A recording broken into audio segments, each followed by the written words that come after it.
Hello friends, welcome to my YouTube channel. आज हम गणित का पाठ योजना बनाएंगे जिसका प्रकरण है हमारा कोड एवं उसके प्रकार। इसके लिए पहले हम ऊपर विद्यालय का नाम लिखेंगे, छात्राध्यापिका या छात्राध्यापक नाम, कक्षा, वर्ग, विषय, दिनांक, समय और कालांश।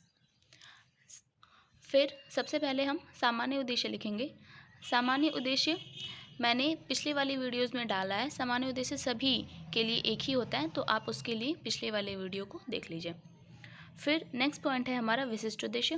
विशिष्ट उद्देश्य में 3 पॉइंट है। पहला है विद्यार्थियों को कोड के बारे में ज्ञान प्रदान करना। सेकंड, विद्यार्थियों को विभिन्न कोडों का बोध कराना। थर्ड, विद्यार्थियों में कोड एवं कोड के प्रकार तथा उसके माप को जानने के लिए क्रियाशील करना। नेक्स्ट पॉइंट है शिक्षण सहायक सामग्री। इसमें होगा श्यामपट्ट, चौक, डस्टर, पुस्तक, प्रकार, संकेतक, चांदा आदि। फिर है हमारा पूर्व ज्ञान। पूर्व ज्ञान में होगा छात्र छात्रा कोड के बारे में सामान्य जानकारी रखते हैं। फिर हम नेक्स्ट पेज पे चलते हैं। नेक्स्ट है हमारा पाठ प्रस्तावना। पाठ प्रस्तावना में ऐसे हम 3 सेक्शन बनाएंगे और उसमें हम 4 प्रश्नों को लिखेंगे। ये है हमारे प्रश्न।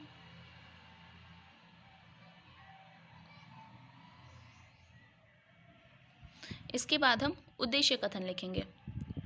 उद्देश्य कथन है आज हम कोड एवं उसके प्रकार का विस्तार पूर्वक अध्ययन करेंगे। अब हम नेक्स्ट पेज पे चलते हैं। नेक्स्ट है हमारा प्रस्तुतिकरण। प्रस्तुतिकरण में 3 सेक्शन हम बनाएंगे, छात्राध्यापिका या छात्राध्यापक कथन, छात्र छात्रा कथन और शिक्षण विधि। ये है हमारा प्रस्तुतिकरण।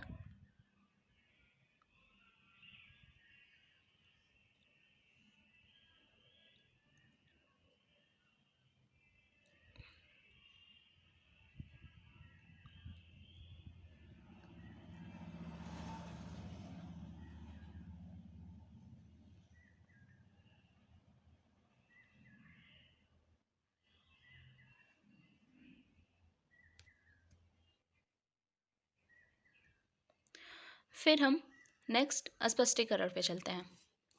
नेक्स्ट पॉइंट है हमारा स्पष्टीकरण। स्पष्टीकरण में भी ऐसे हम 3 सेक्शन बनाएंगे, छात्राध्यापिका या छात्राध्यापक कथन, छात्र छात्रा कथन और शिक्षण विधि।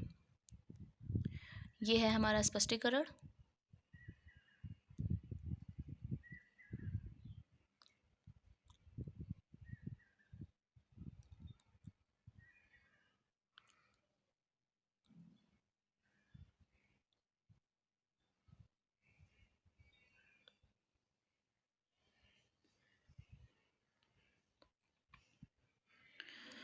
फिर हम नेक्स्ट पेज पे चलते हैं। ये है हमारा दूसरा स्पष्टीकरण।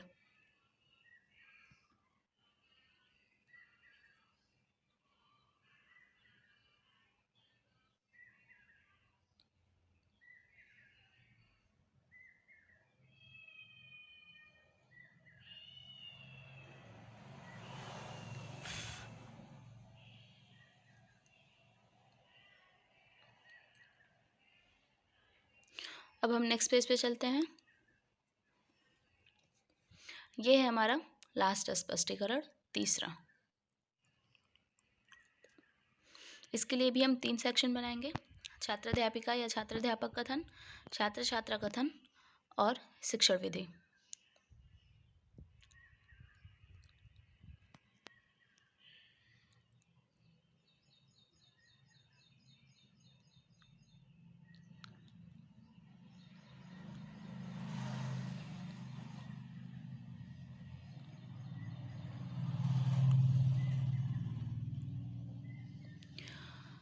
अब हम नेक्स्ट पेज पे चलते हैं। फिर आता है हमारा बोधात्मक प्रश्न। बोधात्मक प्रश्न में 3 प्रश्न होगा। पहला है 2 रेखाओं के परस्पर मेल को क्या कहते हैं? तो छात्र छात्रा कथन में होगा कोड। दूसरा, कोण को बनाने वाली दो रेखाएं क्या कहलाती हैं? उत्तर होगा भुजाएं। फिर थर्ड है 0 अंश के कोण को क्या कहते हैं? तो उत्तर होगा शून्य कोण। उसके बाद हमारा श्यामपट्ट सारांश आता है। ये है हमारा श्यामपट्ट सारांश। फिर हम नेक्स्ट पेज पे चलते हैं। फिर होगा हमारा पुनरावृत्ति प्रश्न।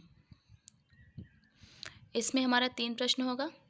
पहला है 180 अंश के कोण को क्या कहते हैं? छात्र छात्रा कथन में होगा ऋजु कोण। दूसरा, कोण को किसकी सहायता से मापते हैं? इसका उत्तर होगा चांदी की सहायता से। फिर थर्ड है संपूर्ण कोण किसे कहते हैं? तो उत्तर होगा 360 अंश के कोण को। फिर लास्ट होगा हमारा गृह कार्य। गृह कार्य में होगा बच्चों आप कोण व कोण के प्रकार का विस्तार पूर्वक अध्ययन करेंगे। और ऐसे हमारा ये लेसन प्लान समाप्त होता है।